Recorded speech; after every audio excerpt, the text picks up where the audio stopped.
Just realized my microphone was muted. That's always fun. So I'll start again from the beginning. Today I'm going to talk about the role of blogging in business. I'm going to share some tips for starting a blog in 2018. Let's say you've heard a bit about blogging before and you weren't really sure if it made sense for you or not. I'm going to tell you some ways that if you were to kick off that initiative, you could be sure it's going to be successful. But I'm also going to share some tips for those of you who have been blogging for a while. Maybe you've been creating blog content for years and you're just not seeing the results you had expected. Traffic isn't what you had hoped it would be. You're not seeing leads coming from that blog content, or you are seeing leads and for some reason or another, it's not converting into real business. And you need to justify your efforts. So there'll be a little bit of something for everyone here. So if you are that more experienced blogger and marketer, stick around towards the end. Or if this is just your first venture into the topic, I think you're going to learn a ton. So let's talk a bit about what blogging is and the role that it plays for business. But before I do that, if you're following along in the chat, just jump in and share your thoughts. I want you to think back about a major purchase that maybe you've made in the past 6 to 12 months. It could be that you were looking to move to a new town, or maybe you are planning a family vacation, or you have a teenager who's about to go off to college for the first time. Or it could be something as simple as which new smartphone should you buy? As you think about that, ask yourself, did you just kind of wake up one morning and say, okay, I'm going to make a purchase? Or did you just walk directly into the store and walk up to a salesperson and, whatever advice they gave you, that's the advice you took and you bought it? Probably not. If you're like most people, and if you're like me, when you had a need or you had a question, you didn't go directly to that business. You picked up your smartphone. Maybe you were sitting on the couch watching Game of Thrones, but you picked it up and you did a quick search and you asked Google. You read other people's blog posts, their reviews, their advice, and that started to help you identify what some possible solutions were and what your criteria should be as you start to make this decision. So this is certainly true for me as well, and I'll share a quick story. Over the winter, we noticed that birds were peeling some paint off of our house. And at first, I think it was just one blue jay. Every morning, they'd fly up to this tree that was right on the side of our house and then hop over to our windowsill and start to peel the paint away. And at first, we were thinking, okay, well, maybe there's some bugs there or something. Should we get some bug spray? Is that what the problem is? But we noticed that as the winter progressed, there were more and more blue jays coming to the house. And it essentially became a breakfast buffet. By the time February came around, they had done major damage. They had torn off a ton of paint. And of course, I went to Google and I did some searching. And, I asked myself, or asked Google, why do blue jays peel paint?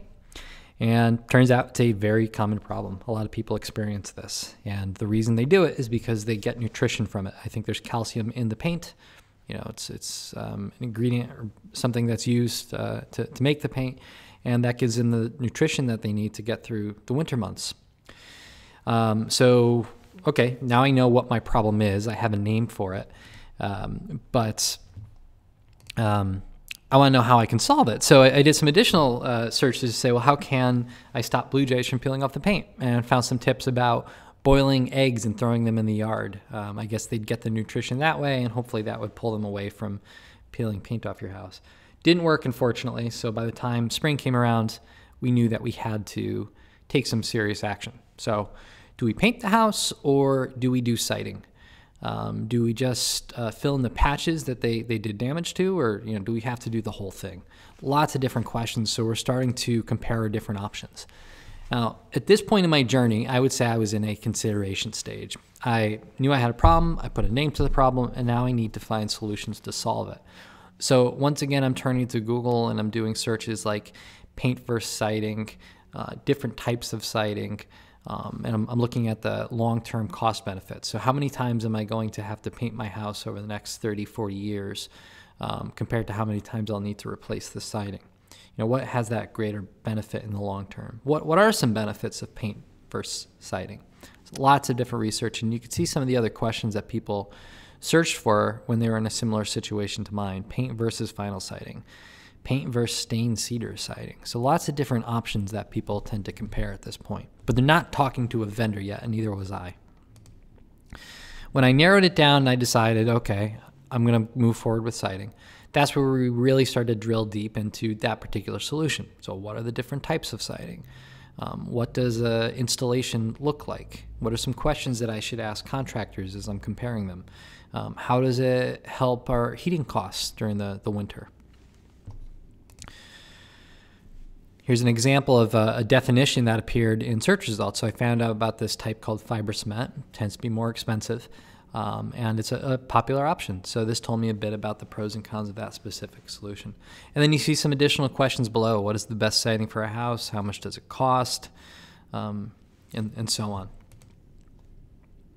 So now I know the type of siding I want. I'm pretty informed. I know all about it. Now I'm only now at the end of my journey am I going to start to look for different companies that I might potentially work with. And I did that like most of you would. I did a search in Google for best siding contractors in Connecticut, found a whole bunch of different websites that listed out different options. I went to their websites. I looked for additional information. And it's this part of the journey that we tend to think about the most when we're thinking about our marketing. But we're forgetting about all these things that happened before. So it was other people that influenced my decision on what I should look for and what my buying criteria should be. And now the contractors that I'm going to reach out to, they're kind of stuck with that. They missed out on that opportunity to influence me along the way. After I made my short list, I invited them out to give me a quote, but I still went to Google to do additional research. So what are some questions that I should ask those contractors when they come to look at my house? How can I be that informed buyer so I don't make sure I'm ripped off in any way, or that they take shortcuts that I'm going to be paying for 10 years down the road? Ultimately, I went with the vendor that was the most straightforward in answering my questions, and I felt aligned with that research that I had done. So somebody still got my business at the end of the day, but think about those 3 or 4 other companies that came out and gave me a quote.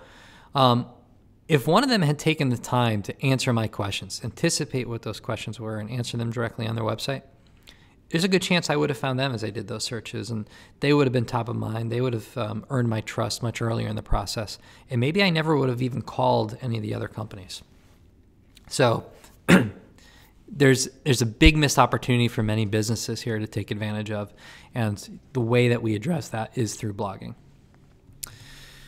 In short, today's buyer really has all the power. I had all the power in this decision-making process. The siding companies were no longer the gatekeepers. I didn't need to rely on them for that information. They could have given it to me, but they didn't. Instead, it was their competitors who informed what I should be looking for. Now, this is true for really all searches today. It starts with the question, you pick up a phone. All searches and all purchases, I should say. It starts with some sort of question. You do some research online. You compare your options, and then you make a decision. So big or small, the internet, search engines, content, or websites are influencing all types of purchases. The big question is if you're getting found as those searches are happening. Some numbers to back that up. CEB, they focus on business to business. They had a stat recently, and they said 50% of the purchase decision is complete before a customer even calls a supplier. Serious Decisions, that's another advisory firm in the B2B space, they said 67% of the buyer's journey is now done digitally. So all that research, all those important questions that get asked as somebody's making a major decision, that's happening online. There's some great stats on the B2C side as well. So if you're even if you're a small retail company, you're only targeting a local audience, Google has some stats that says the majority of people will Google your business first. They're going to look at your website, your reviews, your opening hours, and they'll look up that information online before actually driving to your storefront. So even if you're B2C, you still need to make sure you're getting found for those searches. And then I'll share another personal experience. This also applies to B2C and retail. I was at a store a few months ago. My son was sick. He was 2 years old at the time.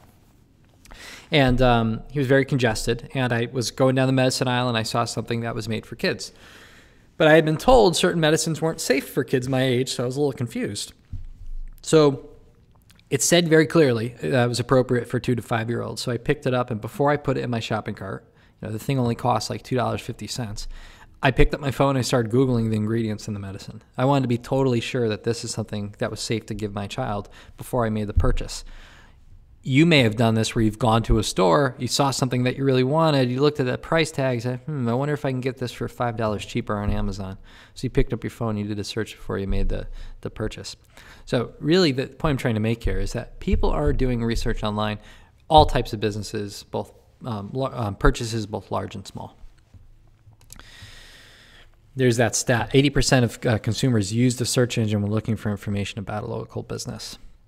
Now, when we think about a search results page, at the top you have your query, and then everything that follows below that are your search results. The top portion tend to be paid results, dominates the screen.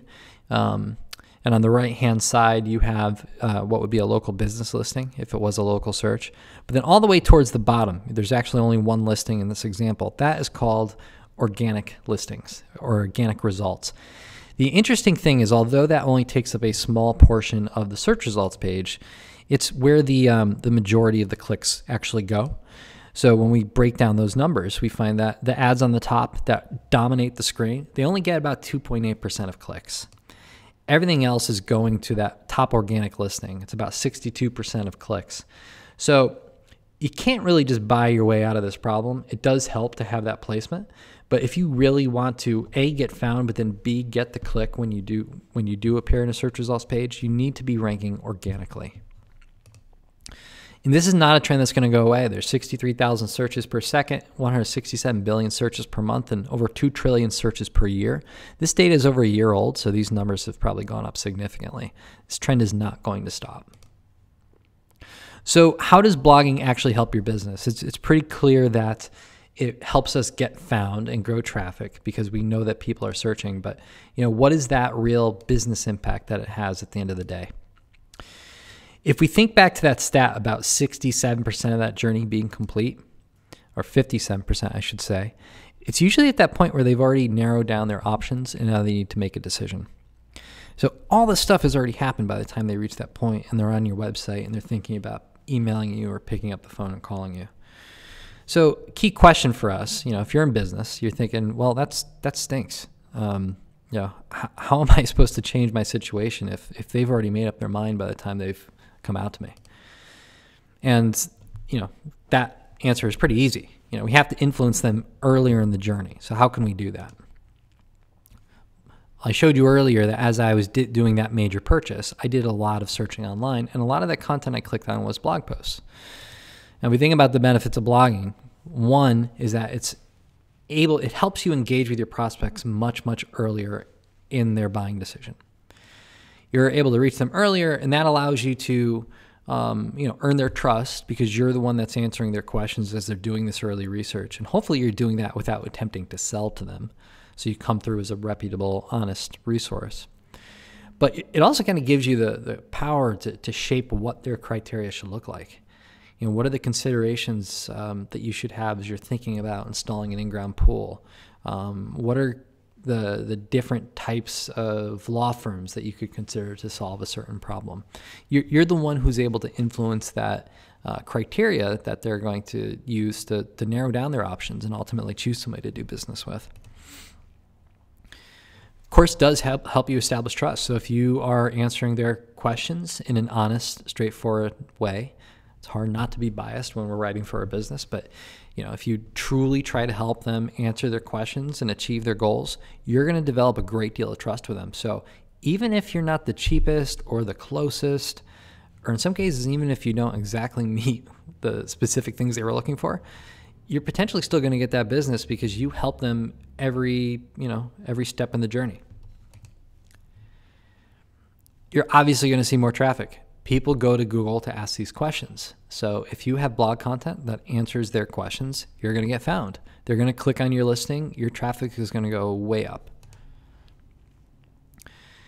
If you're smart about it, you'll be able to turn those visitors into leads, and you should see quite a bit more leads coming through your website as a result. And then ultimately, that'll lead to more customers. Better trust, more visibility, more leads equals more customers. And this is a long-term strategy. So you put out a blog post today, you're going to start to see some traffic, but that traffic is going to grow day after day, week after week, year after year. And so as you add more and more content, it's just going to be this compounding effect. Your traffic is only going to grow. And here's a quick example. This is a site called ctweekender.com. Been around since, I believe, 2009. And, traffic has been pretty good historically, but there was some great deal of seasonality. It would go way up in the summer months when people are looking for the type of content this site has to offer. It would dip during the winter, and you kind of see that up and down cycle happening over and over and over again. But by the time 2016 rolled around, traffic to the site really started to plummet. So we were brought on board to develop a strategy, and we began producing blog content for the site around, I think, September 2016. And you can see traffic started to climb back up. And, around February, March, it was really starting to grow. And then right around April, it's like the levee broke. Traffic just skyrocketed. And that steady growth has continued from July until now. And we expect it to only continue. So the reason I show you this is blogging does have an immediate impact, but it's that long-term play. If you stick with this and you're consistent for a long period of time, eventually you do see that hockey stick type growth.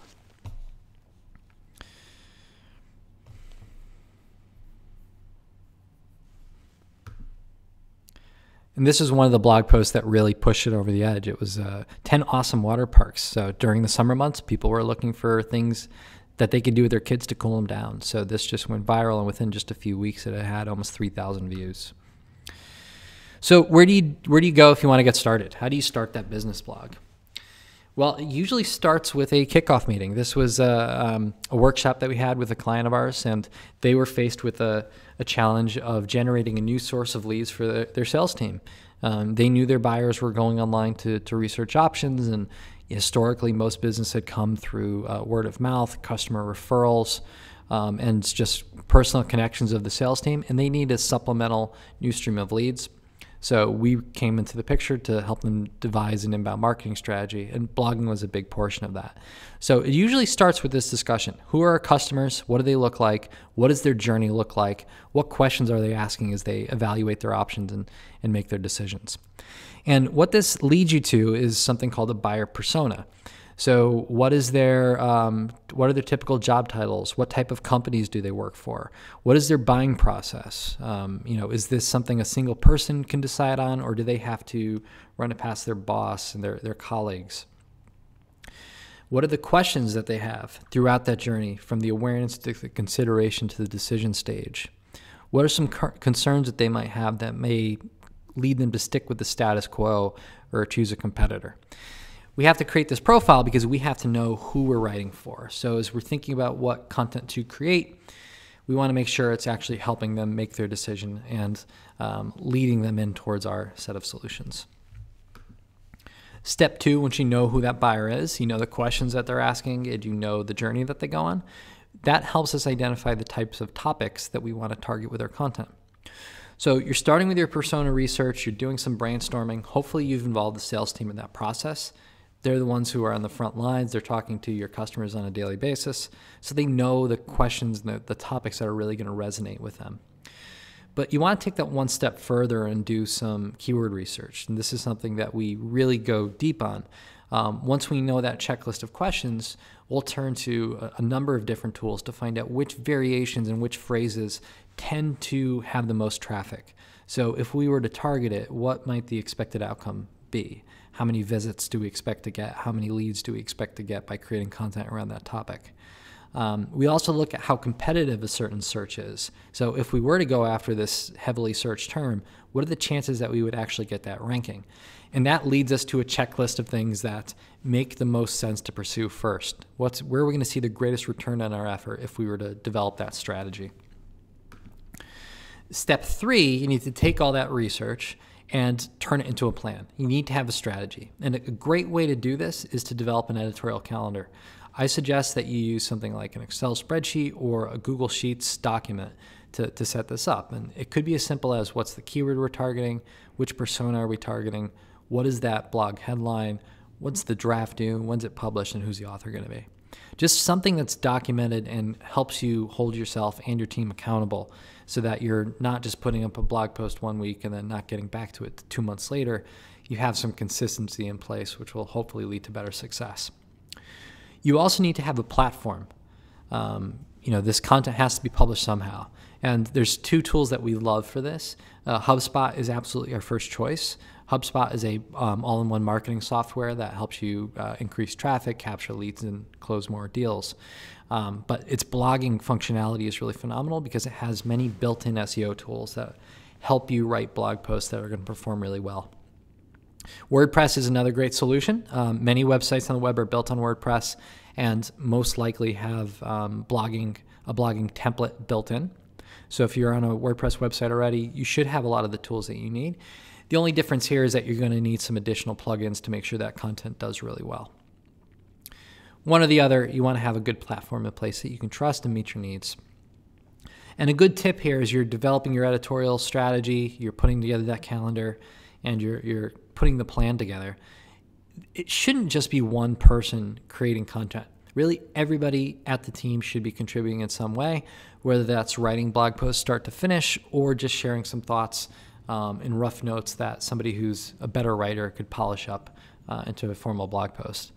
And another cool thing is, let's say you're a terrible writer, or let's say everybody on the team is terrible at writing. You still know your subject matter. You still know your customers. You could pick up a camera and shoot a quick video and then just put a few bullet points to supplement that video, and then you've got a great blog post. So it doesn't always have to be text content. It can be video as well. And now you're going to start creating that content. Now there's great guidelines on how to write an effective blog post. I'm not going to spend too much time on that, but a few quick tips. You want to, first and foremost, aim to serve the searcher's intent. When people type in words in Google, they're looking to learn something, or they're looking to learn how to do something, or somewhere to go, whatever it might be, but they have an intent. So when you identify that keyword that you want to target, try to get into your customer's mind and say, well, what would make this search successful for them? What information would they have to learn in order to feel like they got the answer to their question? Their question was answered successfully. What's that next thing that they're going to have to do after they answer that question? As long as you could serve that searcher's intent, your content is going to do really, really well. You don't want to produce fluff. There's a ton of fluff on the web. We don't need any more of it. So if you're not going to do this seriously, don't bother at all. It's not going to rank. People won't react well to it. So if you're going to do this, go into depth, answer the question in a good way, the same way you might talk to somebody in person. You want to make your content somewhat scannable, so use short paragraphs, bulleted lists, and subheadlines whenever possible.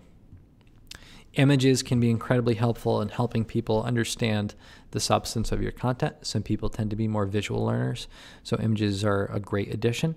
That also helps you get found in Google image search as well. You want to write strong headlines that, again, speaks to that searcher's intent. You want them to know this is relevant for what they were looking for. It should also include the keyword that you're targeting. But there's lots of tips out there for writing strong headlines. So put some thought into that.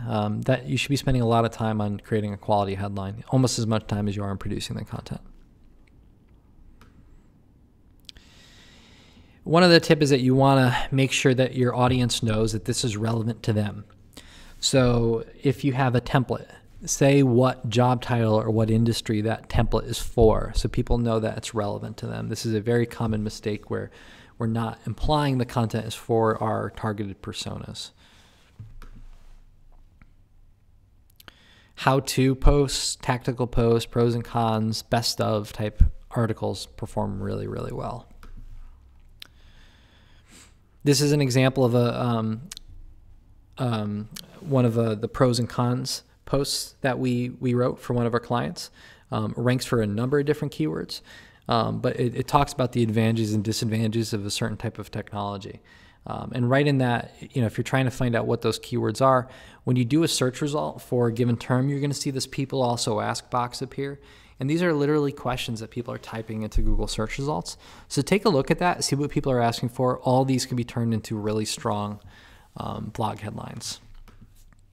And here you can see that post, it's ranking. We actually have 3 separate posts ranking for a single search term. Now, once you get that visitor to the page, you need to have a path that person could follow where you're able to capture that lead. So don't just stop at the blog post. If you look at this screenshot, right in the middle, there's a little button that says Get My Copy. We created an ebook that complements this blog content. It's a closely related topic that allows that reader to dive a little bit deeper into that thing that they want to learn about. And usually they will be willing to give you their email address in exchange for that information. So you need to first create the call to action, that image or button that tells somebody, hey, this resource is available, check it out. The visitor comes from your blog post, they click on that button. That brings them to a landing page where they should fill out a short form to get access to that downloadable resource. This is so important to getting value out of your blogging efforts, because otherwise people are going to read the blog post, hit the back button, move on to the next thing. We need this to find out who these people are and to keep them engaging on our site. The last step in the process is to stay committed. You don't want to just write a few blog posts and wipe your hands and move on. This is something that you need to stick with as a long-term strategy, and you need to be consistent. Plan to blog at least once a week, or if you can't do that, every 2 weeks, but have some consistency. Say we're going to publish every Monday or every Wednesday, or we're going to publish twice a week on Tuesdays and Thursdays, and then stay consistent. It's not until that 6-12 months of consistent activity that things really start to skyrocket, and then it really explodes from there. So those are the basics of successful blogging, really 2017 and in 2018. But there are some changes that are emerging that I think we need to talk about. Now, if you are that established blog, this is the part that I think is really going to be relevant to you. What are some changes that you could implement to get more value out of your current content and the content that you're creating moving forward? But if you're that first-time blogger, how can you get that competitive advantage? Because many people aren't doing what I'm about to walk you through. So let's take a quick minute to think about how search works and that keyword research process that I just brought you through. So we know that Google rewards content that answers the searcher's query. So we have tools available to us to identify what are the queries that people are searching the most. What are those high volume keywords that we should target? And so the traditional process is, once we've generated that list, we create a blog headline that uses that exact term.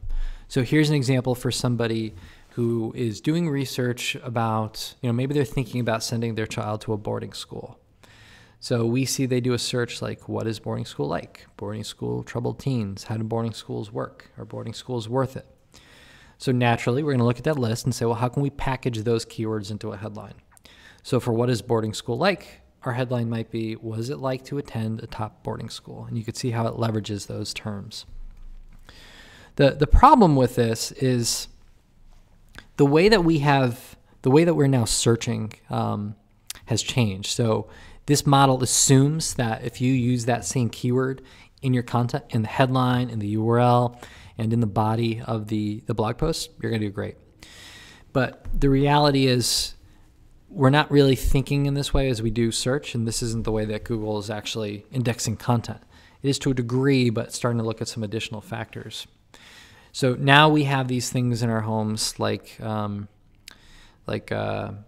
smart devices, Google Home, Alexa, and so on.